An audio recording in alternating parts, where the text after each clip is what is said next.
Jesús Armas Marcelo es un escritor y periodista español. Nace en 1946.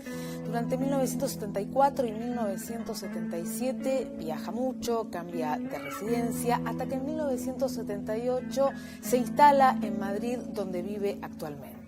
Se destaca en sus labores en la prensa gráfica, también en radio y televisión, y lo que intenta es explicar y explicarse cómo son los españoles, qué les pasa en su vida cotidiana. Por eso uno de sus trabajos destacados se llama Tal como Somos y recopila sus columnas en el diario ABC de Madrid. También en Los años que fuimos Marilyn destaca y narra su experiencia personal de las últimas 2 décadas de la vida democrática española. Vamos a conocer más de Jesús Armas Marcelo en Vías.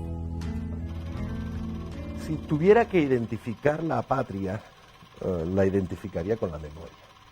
De modo que lo más que yo amo en la vida es la pasión de la memoria. Y no creo que se me pueda convencer de estar dispuesto a olvidarme de nada de lo que recuerdo muy bien. Y que normalmente es muy improcedente comunicarlo y decirlo en público. Pero uno es como es. Y muchos amigos dicen, no, es que Juancho es como es Juancho. Entonces en algunas cosas es muy mal, actúa muy mal y en otras cosas actúa muy bien.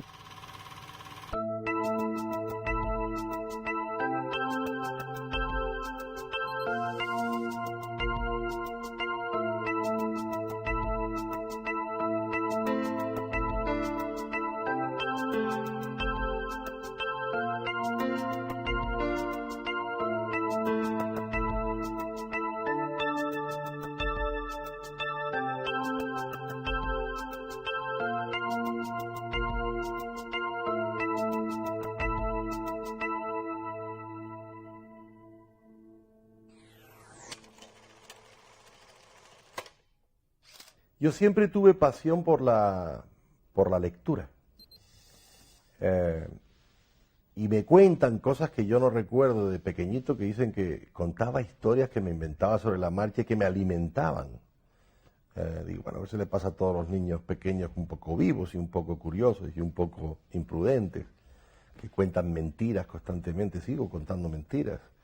A 60 años debo llevar desde que empezaba, casi 60 años. Pero realmente yo empiezo a pensar que me gusta más ser quien ha escrito el libro que el protagonista del libro sobre los 19 o los 20 años.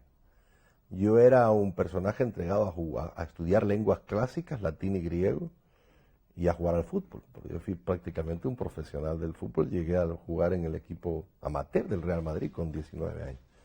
Pero me fue ganando esta pasión de la literatura que yo vivo como como un verdadero placer, a pesar de que te da muchos disgustos. También te da muchas satisfacciones, y en el debe y en el haber, si uno tiene que volver la memoria atrás y buscar el equilibrio, creo que le debo muchísimo a la vocación literaria, a la pasión literaria, exactamente.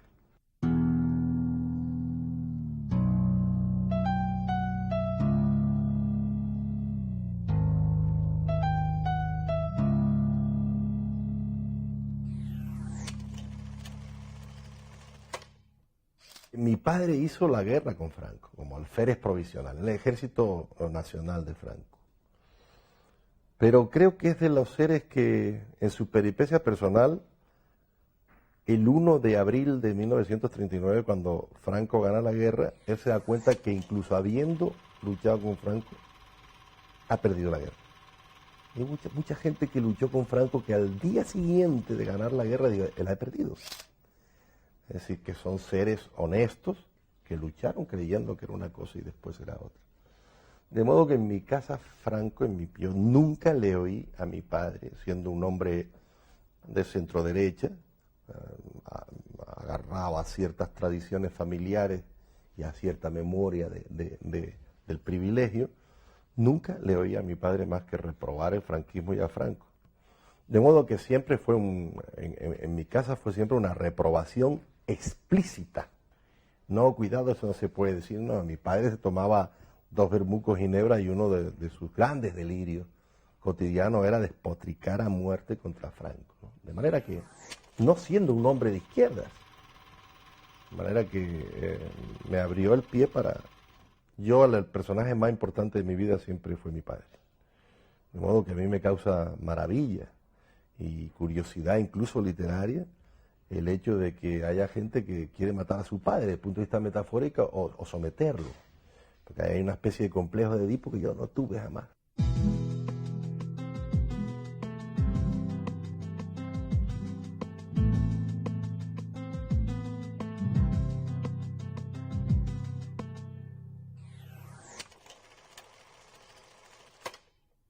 Está de regreso esa historia del nacionalismo, de la ideología nacionalista, de la superstición nacionalista, como una de las señas de una determinada modernidad que yo no acabo de entender. Yo pensé que el nacionalismo era una cosa muy antigua, muy arcaica, que se ampara siempre en la discusión con el forastero, o con el extranjero, o con el fronterizo.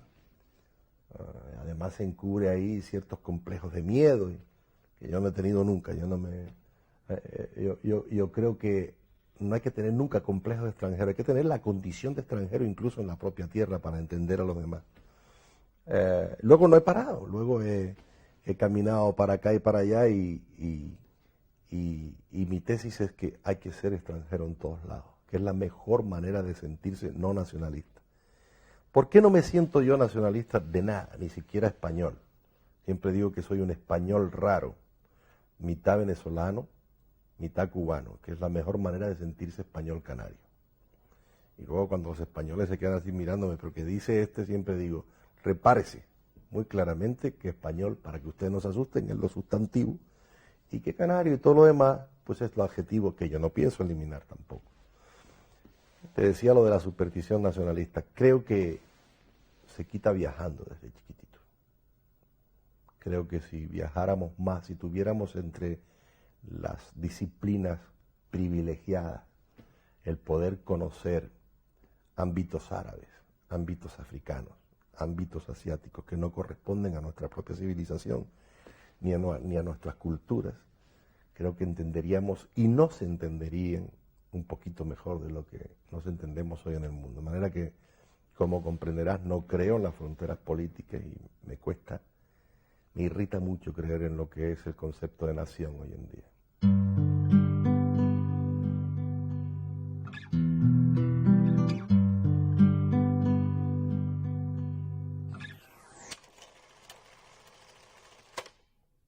Soy de los que cree que el nacimiento de Internet y es decir, el imperio del ordenador, como llaman ustedes la computadora, eso es un descubrimiento de la misma envergadura, este tampoco es mío, pero de la misma envergadura que es una conquista de la misma envergadura que Gutenberg, que la imprenta. Y eso crea un cambio de mentalidad. Entonces hay que asumir el cambio de mentalidad. Hay que defender el libro, pero sabiendo que no puedes defenderlo contra el ordenador. ¿Y cómo? ¿Y cómo vas a convencer tú a la gente de que las dos cosas son compatibles y es mejor que sean compatibles y eres más libre? Es muy complicado. Robert Hughes, el crítico australiano norteamericano, que escribe en América, quiero decir, en Estados Unidos más que en Norteamérica. ¿No? Los Estados Unidos de América se creen que ellos son los únicos americanos a veces, y a veces también se cree que son los únicos norteamericanos, como si no hubiera canadienses y mexicanos, como dicen mis amigos mexicanos, dicen, es que nosotros somos, en lugar de sudacas, nordacas. En Estados Unidos el ámbito del computador o de la computadora lo es todo. Y los libros, salvo excepciones que son muy buenos, como los que escribe el novelista Philip Robson, son libros de autoayuda y de autoestima y no sé qué película de aprendizaje. Ojo con ese fenómeno que es crucial en medio de todo lo que significa el ordenador y la web y todo lo demás, que suele provocar también un atontamiento por la facilidad que nos da para todo. Y a veces también se nos engaña ahí, porque en todo lo que no ejercitas tu propia, la propia sospecha y la propia duda de que todo lo que te dan no es bueno. Lo dijo Internet, pero ¿quién lo dijo en Internet? Lo dijo la televisión, pero ¿quién lo dijo en la televisión? Entonces eso es una especie de ente monstruosamente imperialista que lo que hace es irte quitando. Te vas a enfrentar tú a Internet, vas a pensar tú más que Internet. Estas son las discusiones que yo tengo en los bares aquí. Pues Internet está la inmensa mayoría de las veces equivocada y llena de virus de una inmoralidad política y de una inmoralidad. No me estoy refiriendo al sexo ni a la pornografía, que eso me da igual. Me estoy refiriendo exactamente al modo de concebir la vida y de concebir la libertad y de concebir el ser humano. De modo que haríamos bien. Robert Hughes decía, que es lo que decía antes, dice que una de las pocas vías que le queda al ser humano por seguir siendo libre es empezar a leer desde niño, porque es la mejor manera que se tiene para poder pensar por sí mismo y que no te engañen mucho.